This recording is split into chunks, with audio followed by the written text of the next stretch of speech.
houses full of people. We love them, and we're providing audio for them outside. But I think you have a better location in all fairness.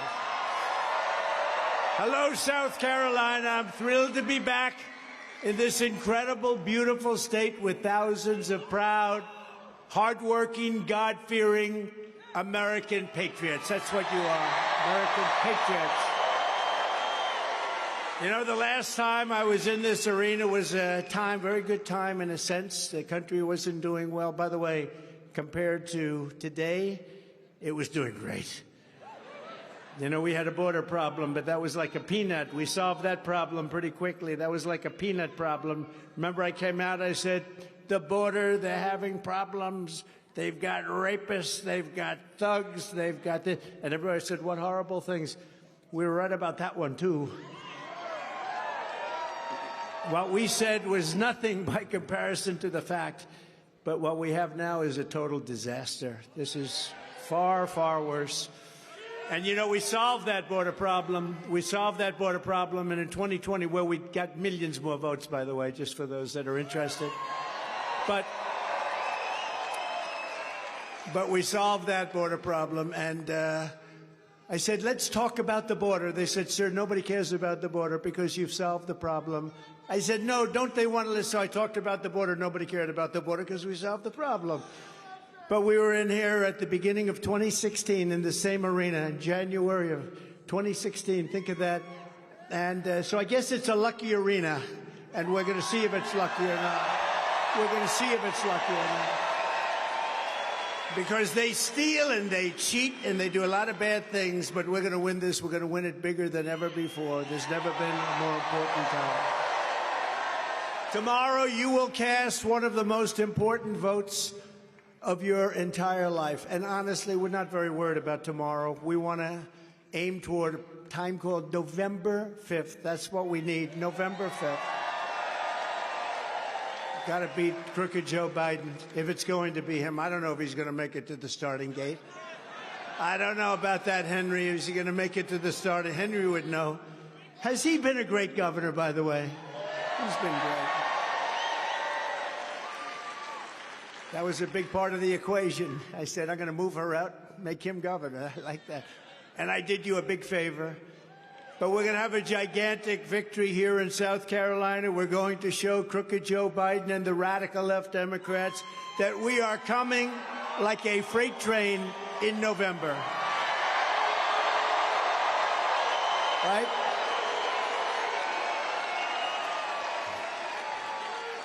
Nikki Haley is relying on Democrats and liberals. You know, Democrats are financing her campaign. Crazy.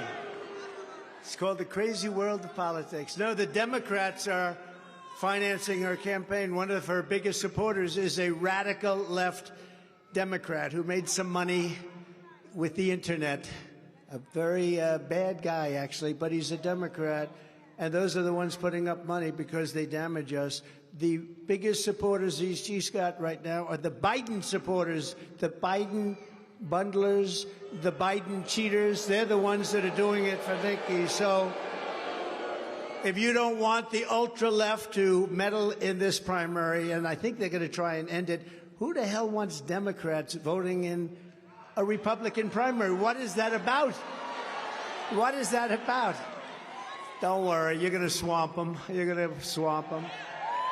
It's important that we do. By the way, it is. It's important. We're going to do great tomorrow, but it's really important you get out and vote because we want to send a signal to the real hardline people, the people that are destroying our country. Joe Biden, we got to send them a signal that we're coming. We're going to send them a big. So get out tomorrow. If you don't feel well, don't worry about it. Get up, get out. If your husband's not feeling good, darling, I'm just not. Just get him out of bed. Don't worry about it. He'll be okay. Get out and vote. Tomorrow we're going to win this state, and then we're going to tell crooked Joe Biden, you're fired. Get out of here. You're fired.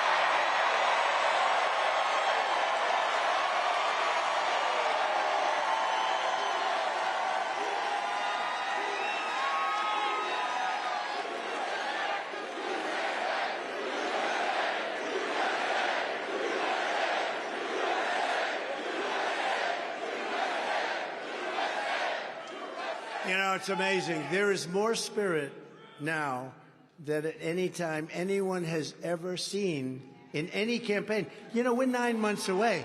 It's not like, gee, we're going to vote tomorrow. Tomorrow's your big day. You're going to vote in a primary tomorrow. But the big day is November 5th. Nobody has ever seen spirit like this. This is like, for some people, think of it. Nobody would have a crowd like this anyway, even if it was the day before the election. But this is like the day before the election stuff. The saddest thing is we have 9 months to go, and the kind of stupidity and destruction that they have and can cause is just mind-boggling. So we have to just hope that this time flies, because we have to take over. They're going to destroy this country. We're going to end up in a world war. We'll end up in World War III. They'll destroy our country. We have to get out. We have to win. Under the Trump administration, you were better off. Your family was better off. Your neighbors were better off. Your communities were better off.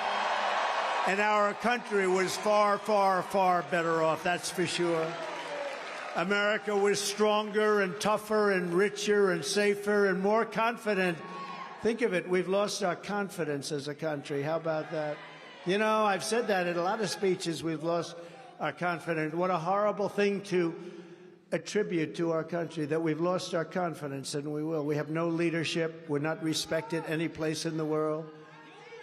But I'm more confident than ever that we will soon be sitting behind that beautiful Resolute desk in the Oval Office, and we'll bring it back quickly.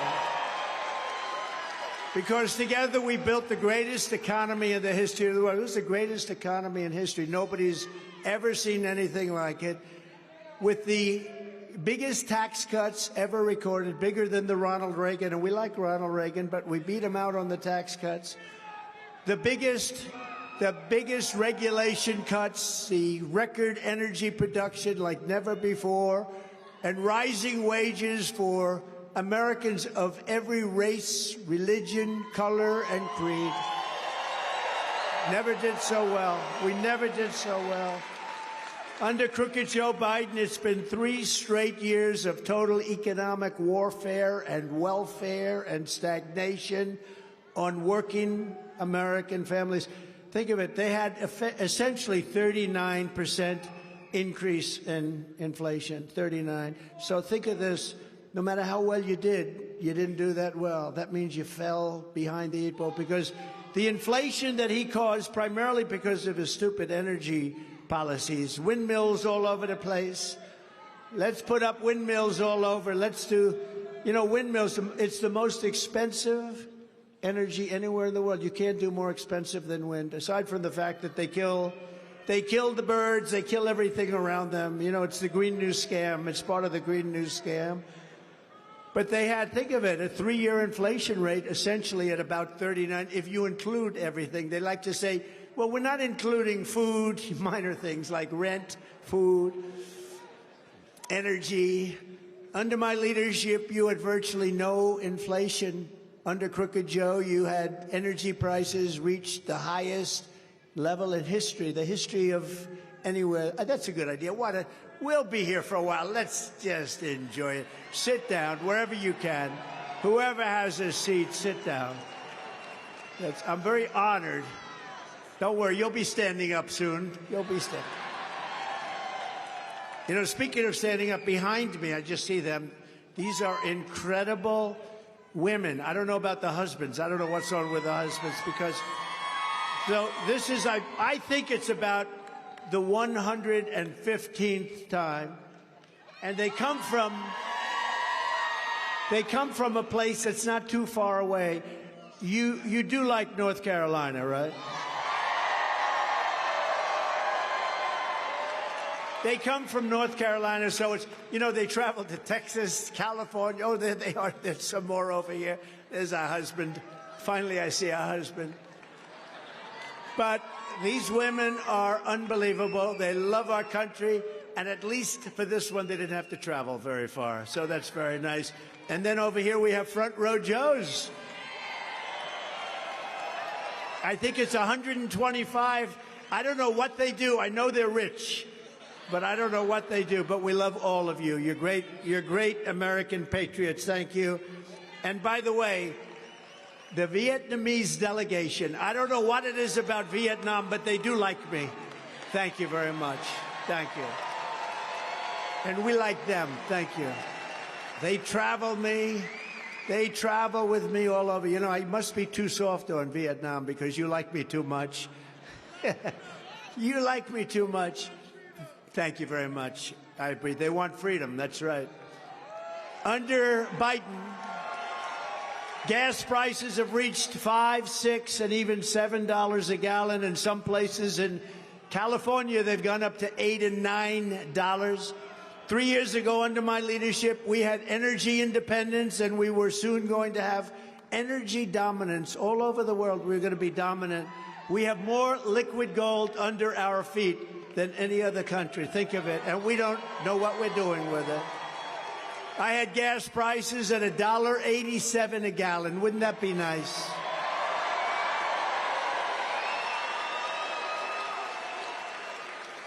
Thanks to Bidenomics, the 3-year mortgage rate has hit a 22-year high, with the average mortgage payment at a brutal $3,322 a month. Nobody's ever had, they've never had numbers like that. When I was president, the average monthly mortgage rate was nearly 50% less. In fact, we had numbers at 2%. We had a period of time at 2%, and it never veered much from that. You were saving $19,000 a year on your mortgage. And while Crooked Joe likes to brag about the stock market is up just a small percentage after you deduct and adjust for inflation, which is setting records. What we're doing with inflation. And by the way, after the election, and we can't say this because much bigger problems, our country will be destroyed if we don't win this election. But if perchance they won, you will see numbers on energy, the likes of which you've never seen before. They are doing, you know, they're pumping it as much as they can under the Trump. They're saying, keep it going, let them keep going. If this election ended as a failed election or a rigged election, and I say the only way it can end where they win is a rigged election, because what they did in 2020 is disgraceful. And look what happened. Look what happened to our country. You have wars that never would have taken place. Russia would have never attacked Ukraine. Israel would have never been attacked. You wouldn't have had inflation. It was all caused by the energy. But by contrast, under my leadership, the stock market was up by an astounding 62%, with inflation almost at zero, 62%. With your vote, we will vanquish Bidenomics, which is a very negative term. You know, he heard the term, he loved it. Oh, that's good. No, that's a really bad term. It didn't work. And we will reinstate Maganomics. That's right. Maganomics. You guessed it. And we will bring our country back from hell. Our country has been through hell. When you think about what happened in Afghanistan, all the things that took place, our country's been through hell. We're laughed at all over the world. Crooked Joe is now pushing a $6 trillion tax hike. $6 trillion. This will be the largest tax hike in the history of our country, maybe in the history of the world, I guess. And if he wins, that's what's in store for the hardworking people of South Carolina, a wonderful state that we work so closely with Henry and everybody. And we had it to a level that it's never seen before. And now it's never going to be quite like that. It can't be, but it's just going off. You know, the stock market is up. Many people, some of the smartest people in the market, say it's up because we're leading Biden in the polls by so much, and they expect that we're going to win. If we lose, you're going to have a crash like you wouldn't believe. If we lose, that's an incentive if you have stock. If we have a tragedy happen on November 5th, it would be a tragedy. In the opinion of many, and in my opinion, you will have the largest stock market crash we've ever had, because a lot of the stock market, because the only thing that's doing well is the stock market, and it's doing well because the polls are all showing that we're winning by a lot. So we gotta make sure we win. And if we win, you're all getting the biggest tax cuts because we're doing additional cuts and a brand new Trump economic boom a boom like you've never seen before, not even in our great 4 years. When I was president, we slashed taxes for working families. We doubled the child tax credit. Not a very Republican thing to do, but I said, let's do it anyway. That was something that we wanted to do, and people are very happy about it. The mothers, the families, they're very happy. We did something that we really felt we should do, and we supported moms and dads by dramatically expanding education savings accounts, which is a big deal. Use them. Under my leadership, the Republican Party will always support the creation of strong, thriving, healthy American families. We're supporting America First, a little thing called America First. We want to make it easier for mothers and fathers to have babies, not harder. You know that. That includes, and you saw this, it was a big deal over the last few days, that includes supporting the availability of fertility treatments like IVF in every state in America. You've been seeing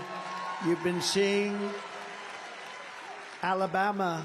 It's been a big story. Like the overwhelming majority of Americans, including the vast majority of Republican, conservatives, Christians, and pro-life Americans, I strongly support the availability of IVF for couples who are trying to have a precious little beautiful baby. I support it.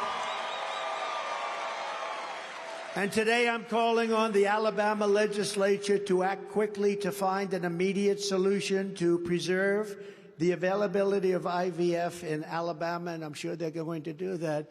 The Republican Party should always be on the side of the miracle of life and the side of mothers and fathers and beautiful little babies. Have to be on that side. IVF is an important part of that, and our great Republican Party will always be with you. We're always going to be with you in your quest to find that ultimate joy in life. You know, the ultimate joy in life is a beautiful, healthy, wonderful baby.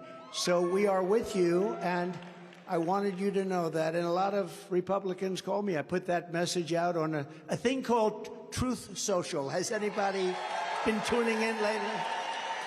It's hot. Truth Social's hot. But we put it out a little while ago, and a lot of people called up. A lot of politicians called up. Thank you, sir. Thank you.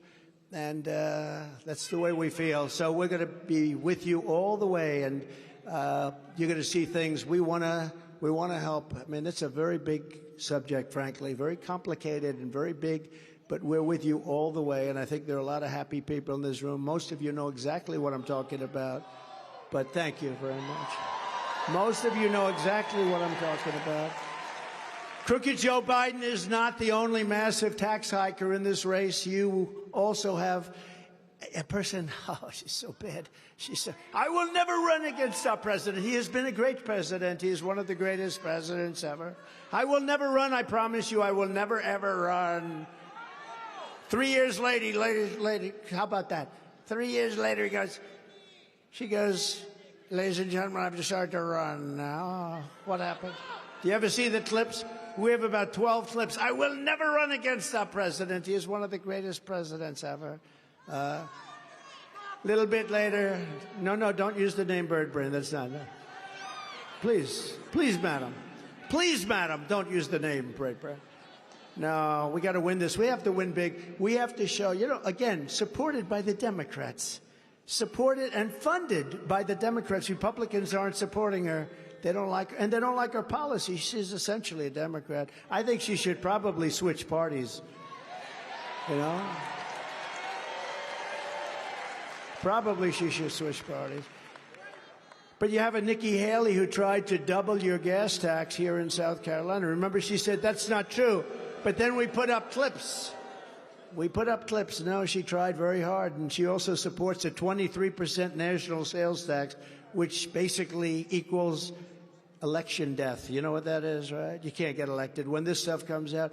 And you think they treat me bad, and they do. They're horrible people. These people are sick. They're sick. I've been indicted more than Alphonse Capone, the great guy. It's true. I got indicted. My parents are looking down. They're saying, I never thought this could happen to my son. He's been indicted. I didn't know what the hell the word, and it all took place instantly. If I fly over a blue state, the next day I get a federal grand jury notice, please report. And they indicted me on bullshit. It's all bullshit.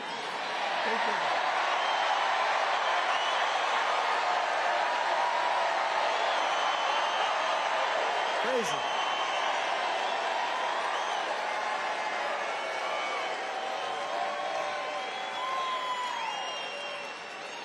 But remember, if any other person were in this position, they'd be treated the same way as they're treating me. I don't think as harshly. I think they truly hate me more than anybody that's ever lived, you know.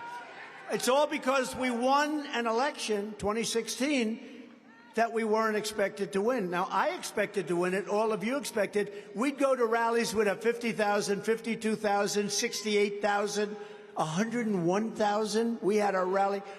And they'd go to rally and they'd have, like in the case of Biden, he'd have 8 circles, beautiful little circles. And they'd have to use the media to stand them because they had no people. And then you hear, oh, they won just by a little bit. They just ounced us out. No, it's a crooked deal. But Nikki Haley, if she were ever in this position, they'd go after her. I could tell you about 5 reasons right now, but I don't want to get myself in trouble. They'll say, he's so mean. He's so mean. Oh, there are some reasons. I think everybody in your state knows some beautiful reasons. They would go after her the same way they go after me. That's what they do. Because they're basically a party of misinformation, disinformation. They lie, and they say it like Russia, Russia, Russia. Took me 2.5 years to get that one off my back. You know, that was a real crooked deal. They used that as an excuse. Why, beautiful Hillary. I call her beautiful because I've taken the name Crooked Hillary off. I've given it to Biden because I had sleepy Joe Biden. I have Crooked Joe Biden. I think Crooked Joe is more accurate, you know? Although Sleepy's pretty good.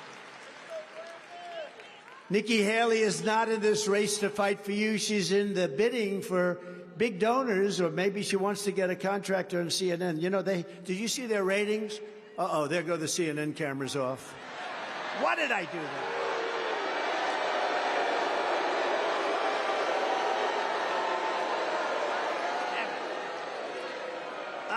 I shouldn't have done that. The light just went off. They knew what was coming, right, Tim? They knew what was coming. No, they have the worst ratings they've ever had. The thing is dying. You know why? Because they're not truthful. They're not truthful. They're really not. By the way, did Tim Scott make a great speech? Yes, Senator. I don't know if he likes it when I say this, but it's so meant as such a compliment because he's such a fine man. He ran, and he ran okay. He was okay. He was okay. He's a respected guy, but he ran, and he did fine. And then when he got out, he endorsed me, and he's a surrogate. He's the greatest surrogate I've ever seen. This guy went from modest, high-quality man, introducing his mother, who's incredible, by the way. But I said, Tim, I called him up. He took everybody. He had like 5 of the worst human beings interviewing him, trying to hit me. He said, Donald Trump did this, he did that, he did criminal justice reform, he did the... And by the time he finished with them, they just wanted to get off the set. And I said, he's a much better representative for me than he is a representative for himself. And it's true. And that's a great compliment. And you know why? Because he's a high-quality person. He doesn't like talking about himself. It's true. It's true.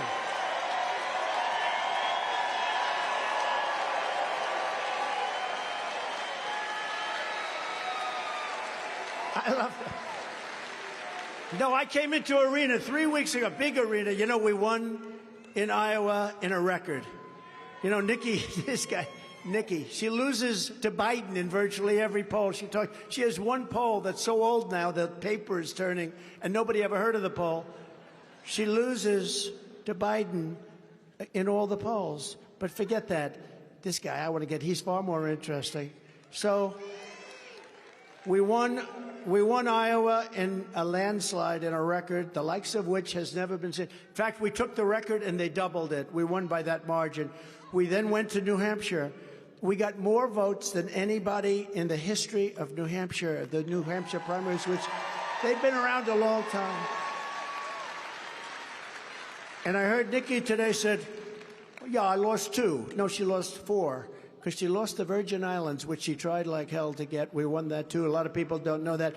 But then we went to Nevada, and she was campaigning against candidate unknown. It was candidate unknown was me, because I was in the caucus, not in the primary. She should have been in the caucus, too, but she didn't want to be because of the poll numbers, which were terrible.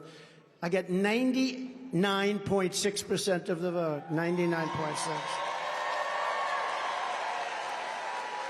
And then in the primary, the candidate unknown, which probably I think people thought I was the candidate unknown, beat her by 60%, beat her. But she said she only lost 2, but that's, and she's going to have a very bad day tomorrow because she's not a nice person. She's not a nice person. But we were in Iowa and then in New Hampshire, and I saw this we had a big arena like this, and I heard the people going crazy, and I heard some guy screaming, Donald Trump, Donald Trump. I said, who's that? They said, it's Tim Scott. I said, that guy's unbelievable. So anyway, well, we love Tim Scott, and you're lucky to have him in your state. Right? Right, Henry? Thank you. Thank you, Tim. It was a great honor. Actually, it was a great honor that was one of the few endorsements I wanted to get, and we did get it, and it's a great honor to have it, Tim. We appreciate it. And he did a good job today also, by the way, because I heard that one, too. So Nikki's gone, and we're not going to spend a lot of time on it, but I guess I have an obligation. I mean, we have an election tomorrow. Front row Joes, I have to at least mention for a couple of seconds, right? Then we're going to get on to more important things like how to make America great again, okay? But Nikki has actually gone very far left. She's very rude. Do you notice that? I don't like to say that, but she's very rude. But because of her Democrat donors, she's working for Democrat donors, and all she's trying to do is inflict pain on us so they can win in November. We're not going to let that happen. We're not going to let it happen. And she's not really attacking me. She's really attacking the Republican Party, and that's not a good thing to do. So a vote for Nikki Haley tomorrow is a vote for Joe Biden this November. That's all you're doing, is you're voting for crooked Joe Biden. A vote for Trump is a vote to fire crooked Joe and put America first and make America great again. That's what it is. And the reason they're fighting so hard for Nikki is that the radical left Democrats want Nikki Haley because they know she's easy to beat, and all the polls are showing that. She's the easiest one to beat. She's much easier than Tim would have been. She's much easier than many of our good Republican candidates would have been. She wants to gut Medicare and Social Security. You know, she wants to raise the retirement age of Social Security, and she can deny it all she wants, but she wants to raise it by 10 years. And she gave land away to China, and in the recent amnesty bill, Nikki sided with Joe Biden and the open borders maniacs, while I sided with the American people. I like that much better. And as I told you before, or at least indicated, I gave her the job at the United Nations 90% for one reason, because I wanted that man, Henry McMaster, and maybe more importantly, his wife, Peggy, to be the governor and first lady of the great state of South Carolina. And they have been unbelievable. They have been unbelievable.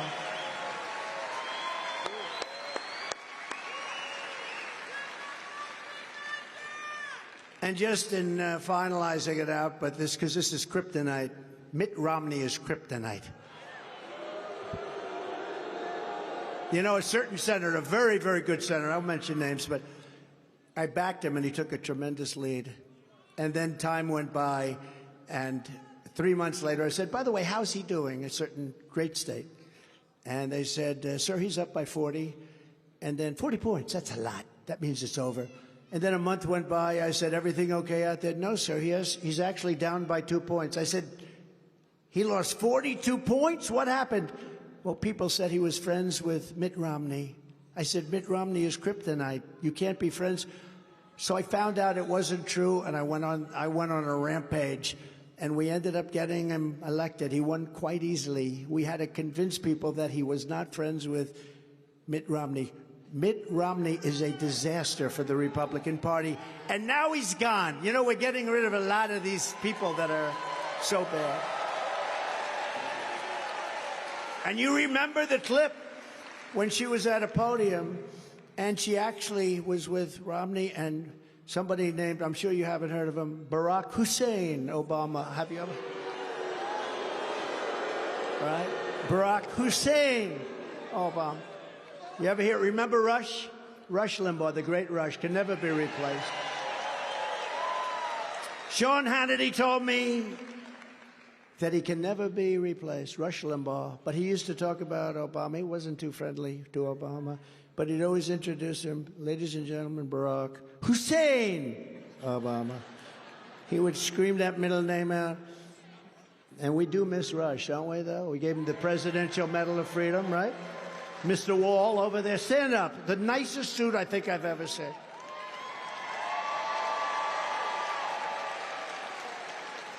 Remember, I built 571 miles of wall, and we were going to, that's far more than I said. We had the safest border in history. Now we have the worst border in history. But every time I look, he's at a lot. What number is this for you? I have stopped counting. I'm making it every one I can get to, and I wish I could get to them all. Well, we love you, man. It's great. You're great. Right. It's in the hundreds, I believe. It's a lot. And he's probably like a very successful professional guy. I'm going to find out. But we have fun. It's like these guys come to football games. They're solid citizens, and then they come out in, gear and names all over the football. I say, what's going on? But in his case, he's not rooting for a team of football players. He's rooting for America, right? Right? So if you want a president who puts America first and defeat Nikki Haley, you got to go out and vote. Got to send the signal tomorrow. Got to get up. Got to vote. Fire Crooked Joe and elect your favorite president, Donald J. Trump. That's me. Thank you. Thank you, everybody. Thank you very much. This is a hell of a nice arena. This is big. Upon taking office, I will end Joe Biden's war on American energy, cancel his ban on exporting American natural gas, and we will quite simply drill, baby, drill. We're going to drill. I will revoke China's most favored nation's trade status, and we will impose stiff penalties on China and other trade abusers. They are a tremendous trade abuser. I got along with them very well, but a tremendous abuser. Remember this, no other president did anything, nothing to China. They would walk away with $509 billion a year. It was just a terrible. I took in hundreds of billions of dollars in taxes and tariffs from China. We will once again live by the maxim of the Trump administration, buy American and hire American. And to protect South Carolina workers, I will pass the Trump Reciprocal Trade Act. You know what that is, right? If China or any other country makes us pay a tariff of, let's say, 100 or 200 or even 300%, and they do that, we will make them pay a reciprocal, identical tariff of 100 or 200 or 300% right back. It's called you screw us and we screw you. Very simple. As tariffs on foreign countries go up, taxes on American workers and families will come down very substantially.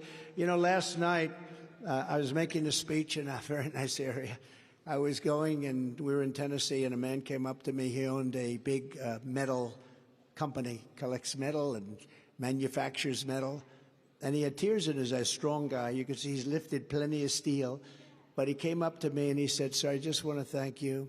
You saved my life. You saved my company. My company was ready to die in 2016, and then you put up those tariffs on China steel. They were dumping steel all over the place. I was dying. All the steel companies were dying." Wow. She must be in the steel business. But he said what you did was so incredible. And I saw him in the audience when I was speaking. That was before. And I said, "Would you want to come up here?" He said, "Yeah." And he got up and he was in tears. He said, "What you did with the tariffs, I put a 25 and a 50% tariff on steel coming in, and it totally saved his company, saved the industry, and a lot of other things. A lot of very good things happened because they want to put you out of business, and then they want to have a monopoly on steel and lots of other things. It's no wonder Joe Biden and his thugs are so desperate to stop us. They know that we are the only ones who can stop them, and they know that. That's why they are weaponizing law enforcement for high-level election interference. That's what they're doing right now. It's all, look at Fani, F-A-N-I. It should be pronounced Fanny. Fanny. Fani. Fani. They say she gets very upset if you call her Fanny. F-A-N-I. She fell in love with the person that, long before this started, he got paid almost $1 million. He never did it before. They love to talk about disinformation and democracy. They talk about disinformation. They talk about threat to democracy. But they're the threat to democracy. They use the DOJ, the FBI, our election systems. They rig our elections and attack free speech. Isn't it amazing? All the people that go and get investigated, all of them, they don't go after the people that rigged the election. They go after the people that want to find out who it was that rigged the election. It should be the opposite way, and we're not going to put up with it. Joe Biden and the fascists that control him are really the true threat to democracy. Those are the threat to democracy. All of this persecution is only happening because I am running for president and leading very substantially in the polls. Now, if I wasn't running, again, cases coming out of nowhere, all run by DOJ, the White House, even a DA case, local DA case, they put the DOJ top people into the local DA's office in Manhattan on a case that's absolutely, in fact, every critic and every legal scholar said it's not a case. There's no case here. But they put DOJ people in there. It's weaponization. And, you know, at least I have a voice. I can speak about it. And the poll numbers go up because when people hear about it, they say, wow, never been done in this country like that before. But if they hit a congressman or if they hit even a senator where you don't have that voice, where you can stand up and discuss it with millions and millions of people, they will leave office. They will go back home to their family. They'll make a speech that I will fight for my name. I will fight for my name. I will go home to my family. And you never hear from the person again. It's never been where you get hit with something like this and you go up in the polls. Usually when you get hit, if a regular, good, strong, wonderful politician got hit with a federal subpoena or a state subpoena or any of these subpoenas, it doesn't matter whether they're innocent or guilty. They have to resign from office in disgrace. They have to. With me, I got hit and my numbers went up. I am sort of freaky. It's freaky. And I don't mean went up. I mean went up a lot. Because people get it. They see it's a scam. It's only been done in third world countries and banana republics. It's never taken place here, never like this. But it's okay. I have so many lawyers. Lawyers are my best friend. And you know what I do? I campaign in the day when I can, and when I can't, I campaign at night. I go to courtrooms, and we're doing very well. We're doing very well. It's all a big scam. It's a big, fat scam. In the latest Morning Consult poll, We're at 81% in the Republican primary, and we're dominating Crooked Joe in the general election. We have a poll where we're at 91 for me, 7 for Nikki. I guess you have a couple of points undecided. Who are the people that are undecided? We have one of the biggest and largest margins ever. You know, it's tough.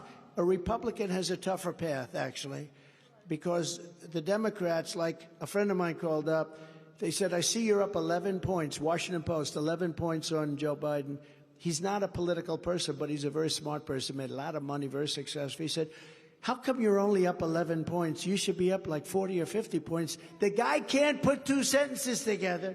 He can't walk off a stage. He can't find the stairs. They're all over the place. He can't find stairs. So this guy, being a novice, said, how come it is? Why is it that you're only up 11, sir? I said, you know what? You don't know much about politics. We'll take it.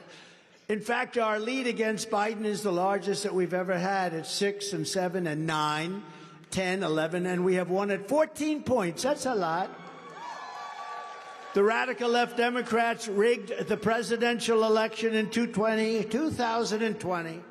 They rigged the presidential election, and we're not going to allow them to rig the presidential election of 2024.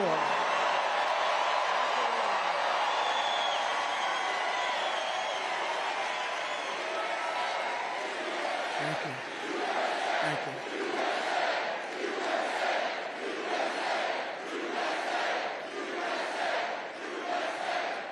Every time the radical left Democrats, Marxists, communists, and fascists indict me, I consider it actually a great badge of honor. That's a little different thinking up there, isn't it? But it is what it is. I'm being indicted for you. That's what's happened. Never forget, our enemies want to take away my freedom because I will never let them take away your freedom. I will never let it happen.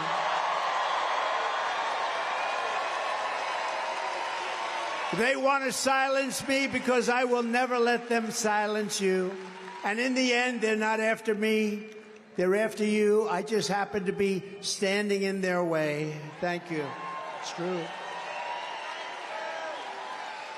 So we're delighted to be joined by some incredible people and people I talk about all the time, so I don't have to go through a big deal here because it's your favorite governor, Henry McMaster, and First Lady Peggy McMaster. And Tim Scott, I want to thank you, Tim. I love Tim. We know that. Lieutenant Governor Pamela Evett. Thank you, Pamela. Thank you. And we have a lot of members in Congress and from Congress here. Some are in the audience, and I'm a little bit, I'm going to get in trouble because I won't be able, I don't know where the hell they are. But I do know some of them. One is Mike Collins. Mike, wherever you may be, thank you very much. Thanks, Mike. Great job you're doing. A superstar with a tremendous future, Byron Donalds. Where's Byron? Fantastic guy. A man that I sort of recruited. I'm very proud of him because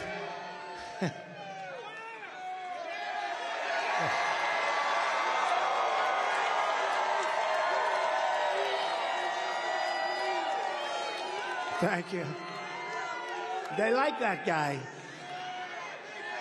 Thank you very much. Thank you. You ever see crowds like this? Is this the greatest? A man that I sort of recruited, a particular congressman voted to impeach me. They're all just about gone now, just about over. They're gone. Whatever happened to Liz Cheney? Where is she? Boy, was that Trump derangements? That committee was a rigged deal, but did you ever see anybody like her? She had a massive case of Trump derangement syndrome, didn't she? But a man, he voted to impeach me, and, you know, when people vote to impeach, that's sort of the ultimate. You can vote every once in a while against education, you can vote against something, you can vote against tax hikes or tax cuts, you can do it. But when they vote to impeach you, there's nothing you can ever do to recover from that. We're never going to be with them. And this guy, out of the blue, in an area that was plus 28, Trump plus 28, he brilliantly, would he like to have that vote back? He brilliantly said, no, I vote to impeach Trump for nothing, for a perfect phone call. Perfect phone call. He made a call. It has turned out to be a perfect call. You know that. Everybody now says, oh, we should have never done it. Anyway, so I said, who's somebody good to run against them? And they said, well, there's a really popular guy in town who's in politics and doing really well. He's a leader. His name is Russell Fry. I said, ah.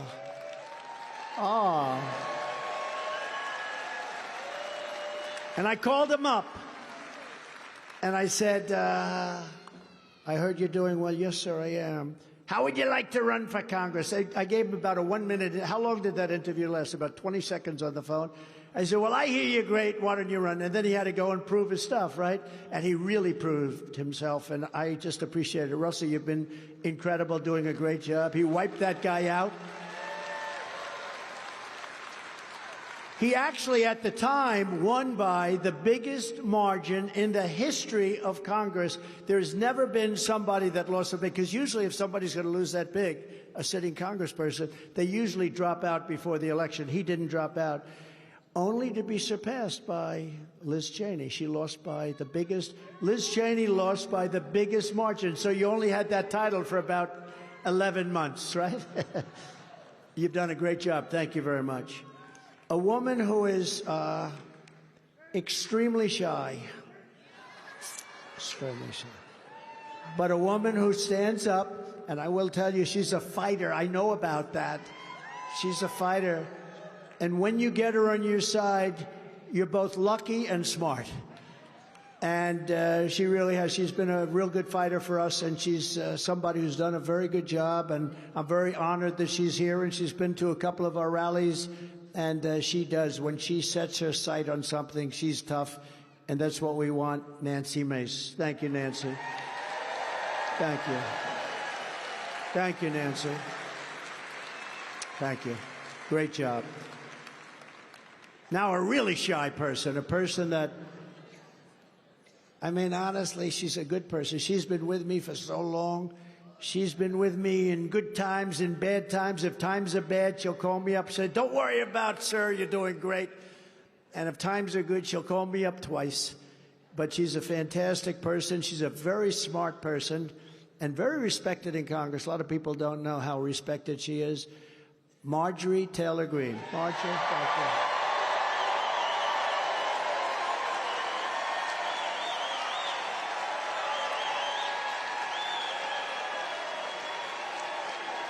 That's pretty good, huh? That's good. Great person.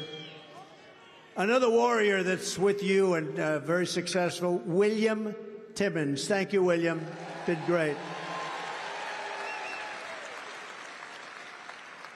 And a man who became famous one night during his State of the Union, when he stood up, he said, you lie. You remember? I'm sure nobody remembers that, but I do. He is one of the most incredible people for a lot of reasons, including the fact that Alan Wilson is his son. Alan Wilson, stand up, and Joe Wilson, stand up. Thank you.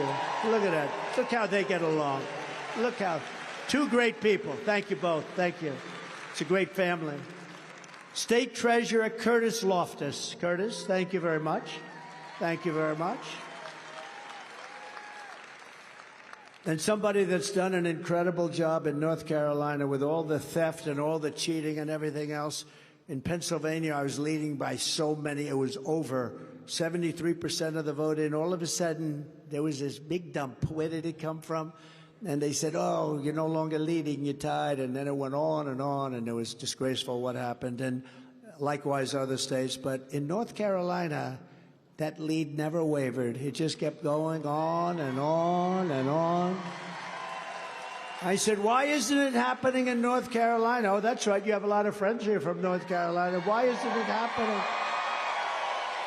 And it didn't happen because of his leadership. He was the head of the North Carolina Republican Party, and he's going to be the head of the Republican Party of our whole beautiful, incredible country. He was tough, he was smart, he was strong, he was respected.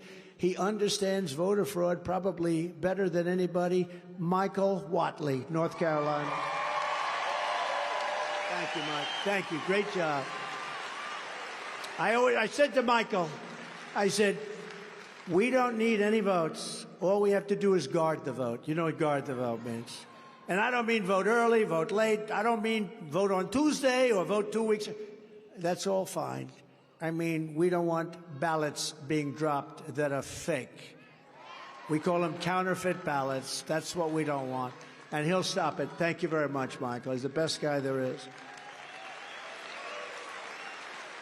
Very important. That's an important guy. It is true. I told him, don't worry about the votes. We got all the votes. We got so many votes. We have millions more votes than the other side. It's not even close. Just watch that they don't drop ballots. From the very first day that we take back the White House from crooked Joe Biden, I believe we are going to have the 4 greatest years in the history of our country.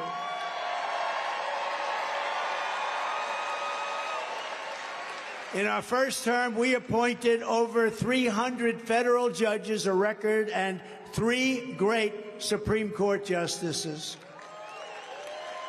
Our incredible veterans, what we did for the veterans was, you know, we had a 92% approval rating for the vets. Now they're down into the 40s again. They were in the 40s for years. 92 because we passed 2 things, the VA Accountability Act and VA Choice. Accountability. We fired 9,000 sadists, thieves, crooks, wise guys. They hated our veterans. They would beat up our veterans in not prime time. They could never have done it in prime time.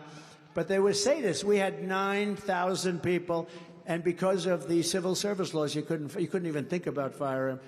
We had somebody in one of our places that got caught stealing $400,000. Court cold, you couldn't fire them. They were protected. We got that done. They've been trying to do it for 52 years, and we got it done. We fired 9,000 people and replaced them with people that love our vets. Right?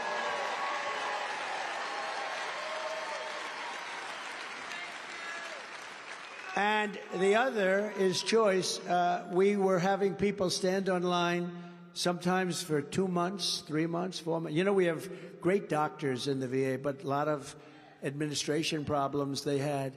And people were going online, not very sick, and by the time they saw a doctor, they became terminally ill. Literally things that could have been fixed, they became terminally ill.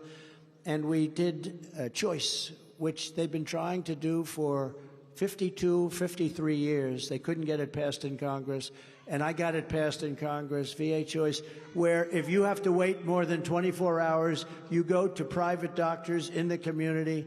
We pay the bill, you get better, and we actually, I mean, I didn't do it for this reason, but we actually saved a lot of money, but we saved a lot of lives, a lot of lives. Saved a lot of lives. We fully rebuilt the U.S. military and created Space Force, which was a big deal. When I did that, remember, people were smiling. Russia and China were killing us in space, and now we're by far the leader in space. That was a big deal. Hadn't been done in 78 years. Last one was Air Force. 78 years. It was a great achievement. And I was the first president in decades who started no new wars. Instead, I brought back our troops. We knocked out ISIS, and we brought back our troops. You do remember, though, we defeated ISIS. We defeated ISIS. I say, let's get home. It's time to bring them home. Hillary Clinton used to say in the debates, look at him, that personality. Look at that person. He's going to get us into a war. No, my personality kept us out of wars. You would have never had Russia go in. You would have never had the problem that you just had, the horrible problem where Israel, October 7, where Israel was so horribly attacked. These things wouldn't have happened because they respected me, but they respected our country. Now they laugh at our president. They laugh at him. The guy can't talk. The guy can't walk. Remember when he said, I'd like to take him behind the barn? Remember? And the fake news, see the fake news? Oh, look at all those guys. The fake news said,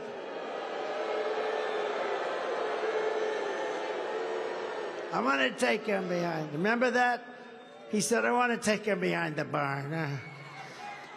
I'm going to take him. And the fake news said, isn't that nice? Oh, that's so cute. That's so cute. It said he wants to take him behind the barn. In other words, wants to take me behind the barn and go. And the fake news is saying it's wonderful. Then when I said, let him take me behind the barn, I hit him so, they said, oh, that's terrible. He's a fascist. Trump is a fascist. No, if we were ever behind a barn, I would look at him and I'd go like this.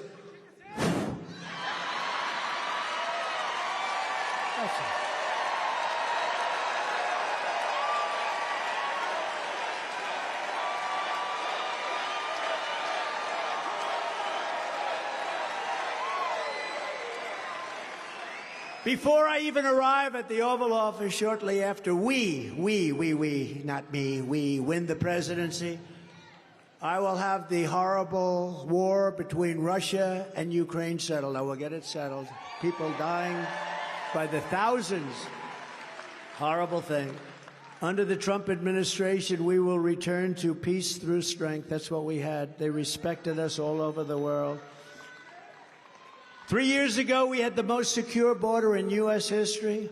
We ended catch and release, built 571 miles of border wall, and got Mexico to send 28,000 soldiers to our border free of charge.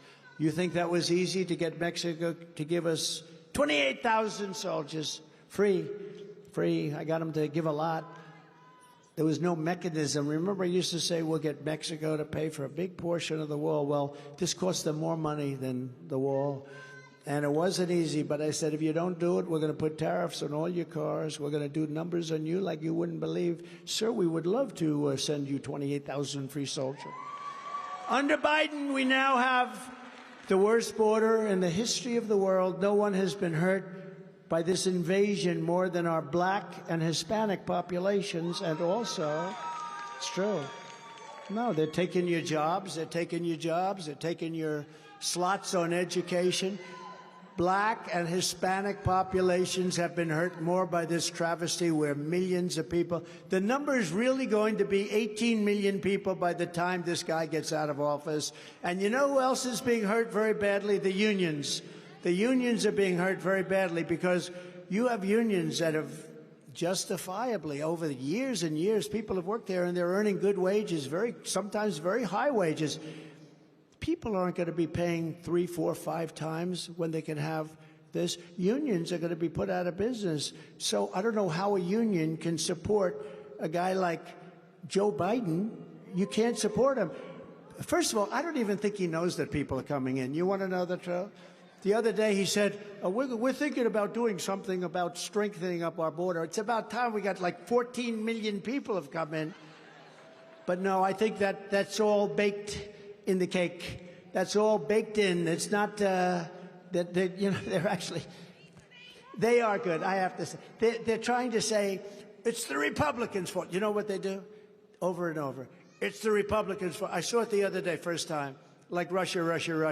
I don't know anything about Russia, other than I charged them for Nord Stream 2, and I stopped their pipeline. The biggest thing they ever had. And then they say, Trump loves Russia.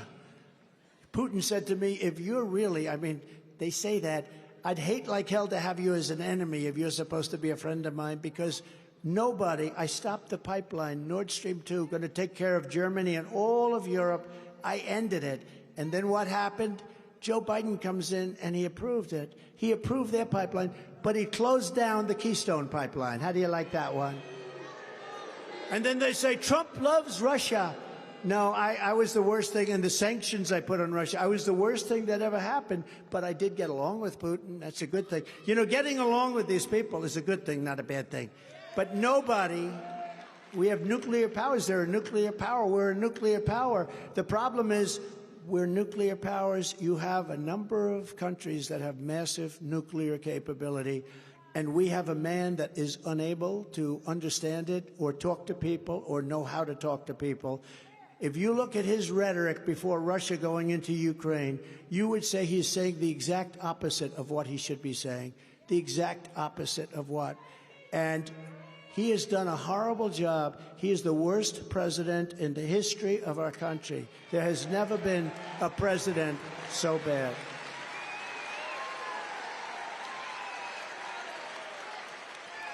You know, just to go off for 1 second, I never spoke about him that way because I have too much respect for the office of the presidency. I have great respect for the office of the president. Thank you, darling. But I have great respect for the office of the president, too much, maybe when certain people are in there that shouldn't be in there. But I never spoke the way I spoke now. But when I got indicted over nothing, over, actually, if you think about it, over being right. I was right about that. The call to Zelensky was a perfect call. In fact, I respect Zelensky for saying that was an absolutely perfect call. There was no threat. There was no anything. Remember, quid pro quo, quid pro quo. They didn't know the tape was, the call was taped. Remember when Schiff went out 8 times quid pro quo? And then when they heard the tape, he just sort of disappeared for a little while. What a sleazebag that guy is. Shifty Adam Schiff. And he could end up being a senator. This guy is a disgrace. He's a disgrace. But you know what? I never spoke very badly. I never spoke like this. Now I say, but when that happened, and then again I get indicted on something else, and then I realize I've been indicted more than Alphonse Capone, and I say, oh my God. And other lawsuits, civil lawsuits, all worked out through this horrible, horrible group of people. But when I got indicted, just for the first time, I got indicted, and even the press said, he'll never be indicted. He'll never be indicted over January 6th because he never did it. The press was saying that, and they indicted me. Then I said, okay, well, now I'm allowed to talk the facts. He is the worst and most incompetent and most corrupt president in history. The only one that loves him is Jimmy Carter, because Jimmy Carter's administration, by comparison, looks brilliant. It looks brilliant. Jimmy Carter had a brilliant administration compared to Biden. He's the most corrupt president, the most incompetent president ever. I would never have said that, even though it's true. But out of respect for the office, I would never talk that way. But now I do talk that way. He's a bad guy. He weaponized things. And he is a threat to democracy, not us. He is a threat. Thanks to Biden, we now have a new category of crime. It's called migrant crime. I actually added the word, I call it migrant. Do you see where they come into New York and they start fistfights with the cops? I've never seen that. You know, I've seen guys, but there's a little respect. We have great people in New York, and these guys actually are fighting them. They're fighting them on the streets. These are tough people that came in. These are people that came in from prisons. They came in from mental institutions, from all over the world. From Africa, yesterday the Congo was well represented. People coming out of prison from the Congo have come into our country. People coming from, think of it, people coming from all over Asia, from the Middle East, from South America, from Yemen. They come from Yemen. We're bombing Yemen. You know, here we go again with the bombs. Bombs, bombs, bombs. I could solve it all with a phone call, just a phone call, like I did with Macron of France. He was going to put a tax on. My people said, we'll never be able to stop it. I gave him a little chance, just a quick run on the story. Emmanuel Macron, head of France. And I said, get it stopped. They're putting a big tax on our companies. I said, get it stopped. And they came back and they said, we've been unable to do it. I said, I'll do it. And I called up Macron. Emmanuel, how are you? How are you? Oh, Donald, thank you so much. I am fine. I miss you so much. We must get together. I said, we will, but first we have to settle. You're putting a tax on our American companies, a very big tax. It's not fair, Emmanuel. Yes, yes, but it has already passed. I am not able to do anything. I said, that's okay. Starting on Monday morning, every bottle of wine and champagne that comes into the United States is going to have a 100% tax or tariff put on it.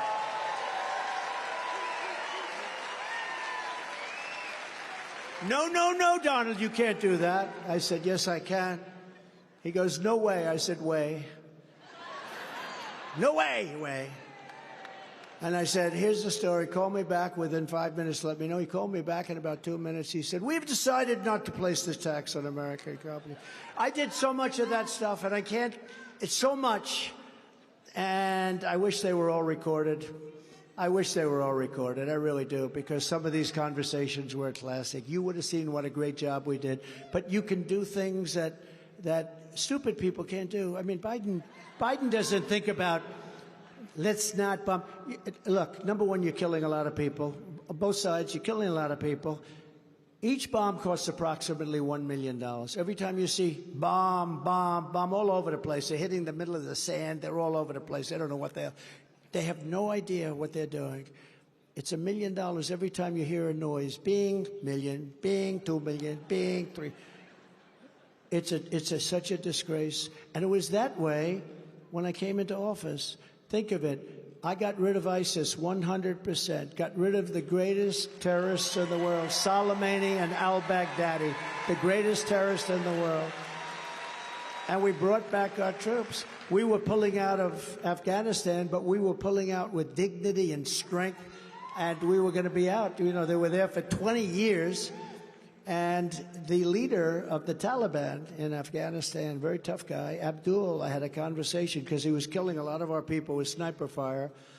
During the Obama administration, really a lot. They were just shooting them out, and I had to talk. The press went crazy. They said, what are you talking to them for?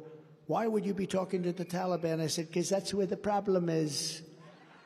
Remember Jesse James, why do you rob banks? Because that's where the money is. It's the same thing.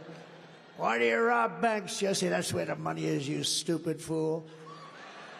But that's where the problem was with the Taliban. And I spoke to him, Abdul, so nice to talk to you. Don't kill any more of our people. If you do, you will be met with force the likes of which you have never heard of or seen.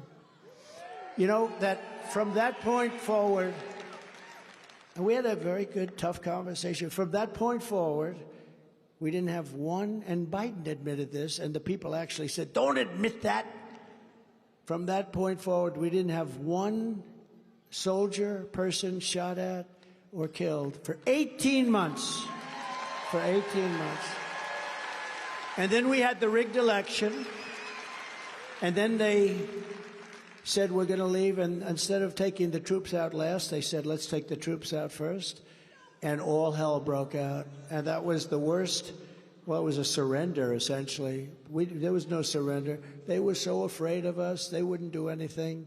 They hated those F-16s that would go over. They hated it. They looked up, they said, get the hell out of here. Now they own the F-16s, you know. They own our military.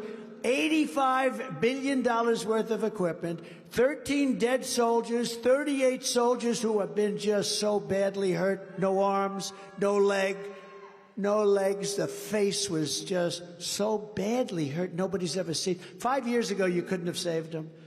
But, so, I mean, what they have to live through because of this. And we left a lot of people behind, too, Americans. We left a lot of Americans behind, all because of bad leadership.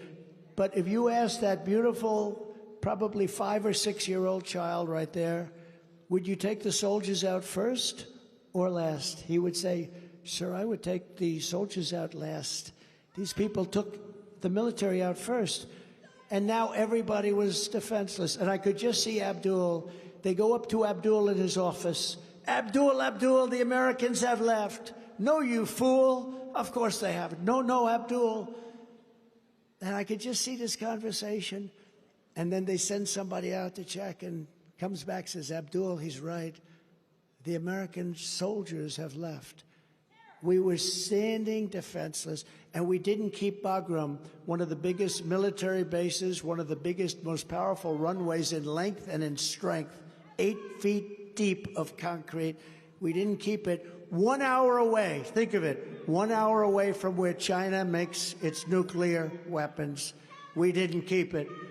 In New York City, our police are being mobbed, brutalized, and horrifically beaten by swarms of migrants who have no business being in our country, yet then they are released back onto the streets. while giving our police officers the middle finger. You saw that, right, the other day? These are people that come from countries, I guarantee you they wouldn't do that in their country. They wouldn't do that in their country. I know their countries. You do that in their country, they wouldn't be living for more than 5 minutes. This month, a savage illegal alien criminal pulled out a gun and shot a 38-year-old female tourist in the middle of Times Square. He then went on to later shoot a New York Police Department officer near Radio City Music Hall. He was found to have been living in a Biden migrant shelter, which, by the way, used to be occupied by veterans. They were all thrown out so that the migrants could get a place to live. What they've done to our veterans is unbelievable. Where he also committed armed robbery in the Bronx and then shot someone else before being brutally apprehended. He caused tremendous damage to our police. In Chicago, violent crime arrests of Biden migrants, I have to say that, Biden migrants, and it's Biden migrant crime, have exploded by 11,000%. 11,000%. That's over a 3-year period, 11,000. We have migrant crime. Add that onto the list. And it's among the worst, most heinous crime there is. These are tough people. These are people that have come out of those jails. They've come out of mental institutions. Just last weekend, a band of 4 illegal alien thugs were arrested in Chicago after they approached a man in a subway car in the middle of the afternoon, robbed him and viciously tried to strangle him. And they also were later tracked down at a migrant shelter that used to be occupied by military. On day one, I will seal the border, stop the invasion, and send Joe Biden's illegal aliens back home.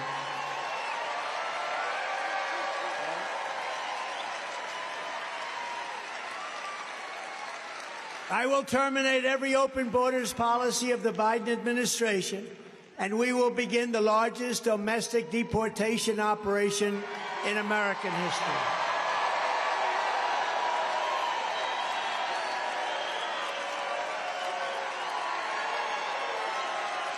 We will restore law and order in our country. I will direct a completely overhauled DOJ to investigate every radical, out-of-control prosecutor for their illegal, racist, and reverse enforcement of the law. It's horrible what's going on with law enforcement. I'm also going to indemnify all police officers and law enforcement officials throughout the United States to protect them from being destroyed by the radical left for taking strong actions on crime. And we are going to rebuild our cities into beacons of hope, safety, and beauty better than they have ever been before. We will take over the horribly run capital of our nation, Washington, D.C., and clean it up, renovate it, and rebuild our capital city. Though, have you seen what's been happening? Have you seen people being murdered? They come from South Carolina to go for a nice visit, and they end up being murdered, shot, mugged, beat up. Those beautiful marble columns have graffiti. The roads are broken. The medians between the roads are falling into the street. You can imagine what foreign dignitaries and people from foreign countries say. On day one, I will sign a new executive order to cut federal funding for any school pushing critical race theory, transgender insanity, and other inappropriate racial, sexual, or political content onto our children. And I will not give 1 penny to any school that has a vaccine mandate or mask mandate.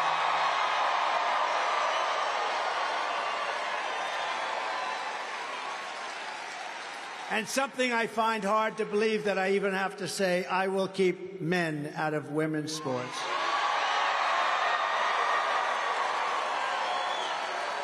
And I will fully uphold the Second Amendment. We will protect innocent life. And we will restore free speech. So importantly, we have to secure our elections. Our goal will be one-day voting with paper ballots and voter ID. But until then, Republicans must win elections. If you took the 10 worst presidents in the history of the United States and added them up, they would not have done near the destruction to our country as Joe Biden and the Biden administration has done. So if you want to save America, then you must go and vote, right? You're going to vote? Remember, the primary is tomorrow, Saturday, February 24th. It's a very big one. The whole world is watching. We have to show big numbers. You have to get out and vote.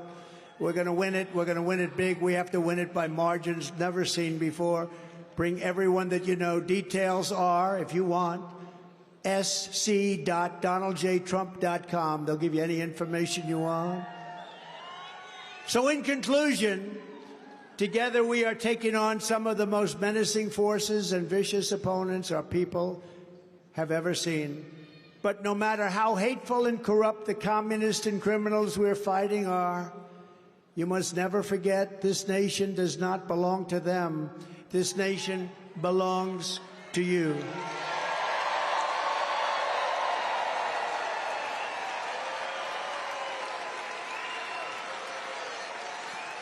This is your home, this is your heritage, and our American liberty is your God-given right. So from Columbia to Clemson, from Greenville to Charleston, from Myrtle Beach to Rock Hill, we stand on the shoulders of South Carolina heroes who crossed the ocean, settled the continent, tamed the wilderness, and laid down the railroads, raised up those great skyscrapers, won 2 world wars, defeated fascism and communism, and made America the single greatest nation in the history of the world.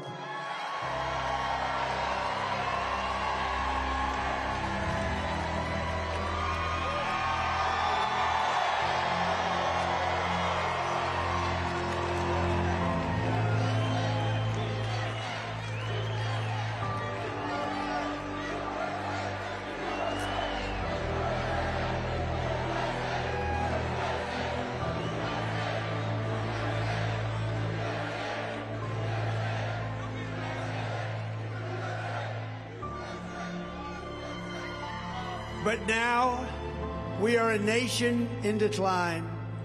We are a failing nation. We are a nation that has the highest inflation in 50 years, where banks are collapsing and interest rates are skyrocketing. Likewise, we are a nation where energy costs have reached the highest levels in our history. We are no longer energy independent or energy dominant as we were just a few short years ago. We are a nation that is begging Venezuela for oil. Please, please, please help us, Joe Biden says. Yet we have more liquid gold under our feet than any other nation anywhere in the world. We are a nation that just recently heard that Saudi Arabia and Russia will be reducing their oil production, while at the same time substantially increasing the price. And we met that threat by announcing that we will no longer be drilling for oil in large areas of Alaska and elsewhere on our beautiful lands. We are a nation that is consumed by the radical left's Green New Deal, yet everyone knows that the Green New scam is fake and will lead to our destruction. We are a nation whose leaders are demanding all electric cars, despite the fact that they don't go far, cost too much, and whose batteries are produced in China with materials only available in China, when an unlimited amount of gasoline is available inexpensively in the United States, but not available in China. And now we are a nation that wants to make our revered and very powerful Army tanks the best anywhere in the world, all electric, so that despite the fact that they are also not able to go far, fewer pollutants will be released into the air as we blast our way through enemy territory in an environmentally friendly way. And they also want to make our fighter jets with a green stamp of energy savings. though losing 15% efficiency, but allowing us to keep our enemy's atmosphere clean of emissions as we viciously and unceremoniously attack them at levels never seen before. Who are these people that would do this to us?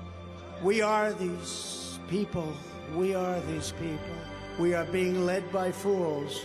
We are being led by stupid, stupid representatives, and we cannot allow it to continue. We are a nation that ended oil exploration and production in the United States just as the price of oil reached an all-time high. What other countries would do such a foolish and self-destructive thing? Who would do this to us? Who are these leaders? Who are these fools? Can we be energy independent and even dominant again? Yes, oh yes, and quickly, says President Trump. Yes, oh yes, and very quickly. We are a nation that surrendered in Afghanistan, leaving dead soldiers, American citizens, and $85 billion worth of the finest military equipment in the world, and also abandoning Bagram, one of the biggest military bases, only 1 hour away from where China makes those vicious and hateful nuclear weapons. We are a nation that allowed Russia and Ukraine to fight, killing hundreds of thousands of people, and it will only get worse. It would never have happened with me as your president, and for 4 straight years, it didn't happen. Likewise, the horrifying attack on Israel would never have happened. They wouldn't even have thought of doing such a thing if President Trump was in the Oval Office. Iran was broke under the Trump administration. Iran was broke. They didn't have the money to fund Hamas, Hezbollah, and all of the other instruments of terror. But those sanctions were lifted by a corrupt Biden administration, and now Iran is a rich country again with $200 billion and another $6 billion for hostages and $10 billion for electricity to Iraq, all compliments of the incompetent Biden administration. And China with Taiwan is next. We are a nation that allows radical left terrorists to violently attack our cities, leaving behind massive destruction and death, and nothing happens to the criminals that do these terrible things. There is no punishment, but when people who love our country protest on January 6th in Washington, they become hostages unfairly imprisoned for long periods of time. We are a third world nation that has weaponized its law enforcement against the opposing political party like never, ever before. We've got a Federal Bureau of Investigation that won't allow bad election-changing facts to be presented to the public, and which offers $1 million to a writer of fiction about Donald Trump to lie and say it was fact, where Hunter Biden's laptop from hell was Russian disinformation, and the FBI knew it wasn't. But 51 intelligence agents said it was, and a Department of Justice that refuses to investigate egregious acts of voting irregularities and frauds. And we have a man who is totally corrupt and the worst president in the history of our country, who is cognitively impaired and in no condition to lead, and is now in charge of dealing with Russia and possible nuclear war, which would be World War III and far more devastating than any of the previous world wars because of the weaponry that no one even wants to talk about or to think about. We are a nation that no longer has a free and fair press. Fake news is all you get, and they are indeed the enemy of the people.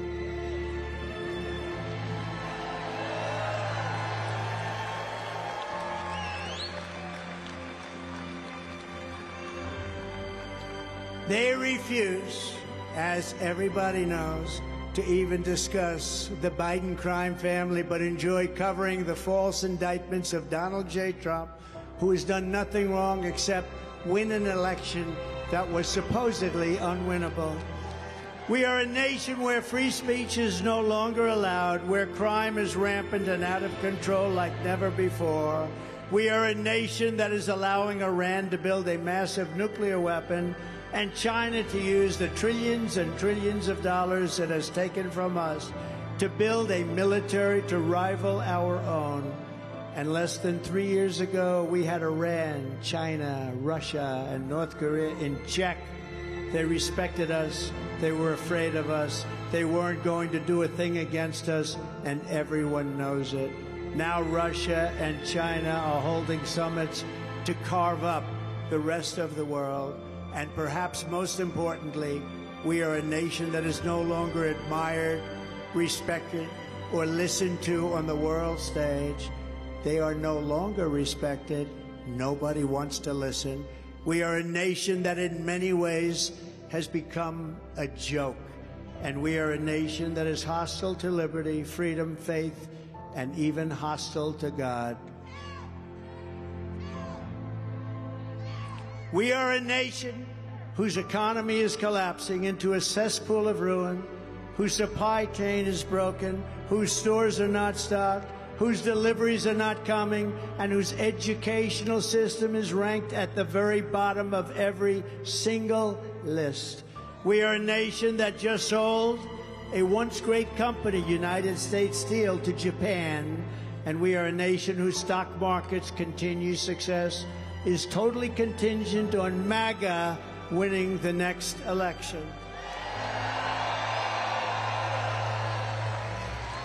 We are a nation where large packs of sadistic criminals and thieves are allowed to go into stores and openly rob them, beat up and kill their workers and customers, and leave with armloads of goods, but with no retribution, where the authority of our great police has been taken, where their families and pensions have been threatened, and their lives would be destroyed for the mere mention of the words law enforcement. We are a nation where fentanyl and other forms of illegal drugs are easier to get than groceries to feed our beautiful families. We have become a drug-infested nation, crime-ridden nation, which is incapable of solving even the smallest and simplest of problems. We can't solve anything. We will institute the powerful death penalty for drug dealers, where each dealer is responsible for the death during their lives of 500 people or more. Mothers will never again be forced to watch their children overdosing and hopelessly dying in their arms, screaming, "What can I do? What can I do? My child is dying." We're a nation whose once revered airports are dirty. They're a crowded mess. You sit and wait for hours and then are notified that the plane won't leave and that they have no idea when it will. Where ticket prices have tripled. They don't have the pilots to fly the planes. They don't see qualified air traffic controllers, and they just don't know what the hell they're doing. We are a nation that screens its citizens viciously at all ports, but if you're an illegal alien, you're allowed to flow through by the millions and millions and millions. We are a nation that has lost its confidence, willpower, and strength. We are a nation that has lost its way, but we are not going to allow this horror to continue any longer. 3 years ago, we were a great nation, and we will soon be a great nation again.